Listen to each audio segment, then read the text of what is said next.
Hola. Okay, hola, hello. I am Francesc Casadesús and I'm the director of Mercat de Flors. Mercat de Flors is a venue in Barcelona, public venue, and we are dedicated to the art of movement, to dance, to the art of body. So you can call it however you like.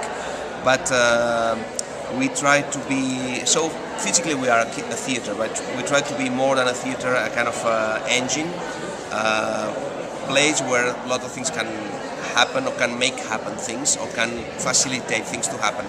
So in this sense we thought it would be a good idea not to organize a platform or a kind of a trade market fair where you can buy or sell products. But we rather prefer to organize a meeting place where all the exchanges are important. So in this sense, we try to first of all escape from our own walls. So we have organized this event 3 times. The first one in Barcelona, the second one was in Galicia, north of Spain, and the third one is now in Madrid, in the center of Spain, physical center of Spain. And we try to invite people from all over the world, so there's lots of presenters, there's lots of dancers, choreographers, thinkers, people from university, just people that are interested in the field. And basically the structure of this meeting is a 4-day meeting where there's a morning, let's say, conferences, working groups, and also best practices. So there's a selection of different practices, different activities that can collaborate to give different ideas or different views to the theme, to the issue, and then in the evening there's performances. Yeah. Normally, how we organize that is in collaboration with other institutions, so that makes more richer and different every time. So this time we have organized that in collaboration with Reina Sofía Museum. So all the we're here. Beautiful theater. Fantastic, I mean, very fancy Nobel building. It's the center of the power in Spain. So, but that also the center of very good ideas and very, very nice people with really great. But make us feel really good, you know, in a way, gives you a certain sense of relevance. And that puts the dance at the level of, you know, like visual arts. That doesn't happen. First edition or the last edition we talked about the conditions for the creator, so what do you need in order to create, and this time we thought it would be a good idea to go to the other side. What does the spectator expect, or what or how can connect. That's something also, like right now the contemporary art, especially dance, is very separate from the massive audiences. So that's a question, because in this moment where, you know, liberalism is so strong that you have to fill in the theaters as a presenter, you only contract those things that, you know, fill your theater.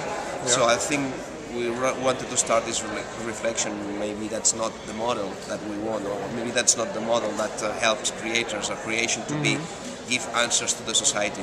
So, and this idea is in the air, at least in Spain, and from what I see now also in other countries. And we also read this book from Jacques Rancière called The Active Espectator, which is very much now a text that it's really influencing a lot. And we started with that, you know, like, okay, let's talk about audience. Then there's lots of conferences that talk about audience and marketing tools. And we wanted to escape from that, but you can escape from that just not talking about that, or talking about that in a different way. And that's what we decided. So how can we invite the different perspectives from creators that talk about this issue? How can we invite the different people that in the university have been thinking about this issue? And also how can we make an artistic selection that complements the intellectual vision? So.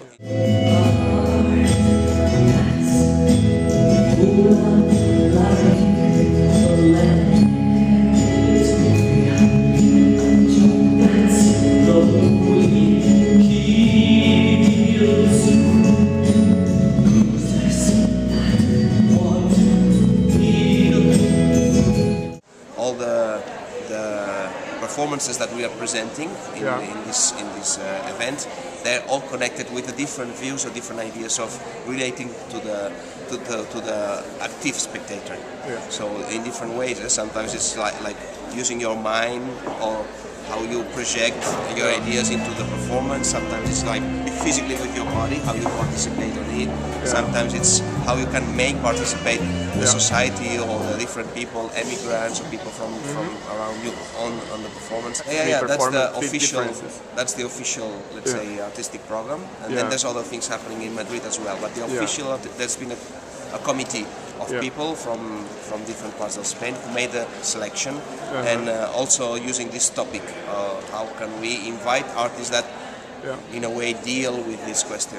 Actually, one of the main issues I said, Spain, there's people working very isolated in different parts of the country. There's no official structures to support them. So in this way, the digital new facilities have been very, very important to facilitate connections between the people and make different channels and start different initiatives. So, and of course that's something very new for everybody, but there are already a lot of initiatives that really are happening, and we want just to put that on the table and see how can anyone take it. Related to this concept of we have to fill in our theaters, bring audience to the theater. I think there's two different ways. The first of all, very important to me, is that we have to change the theaters. So the model of the Italian theater of the 17th, 18th century is not valid anymore. So we have to make the theaters be adaptable, be flexible and adapt.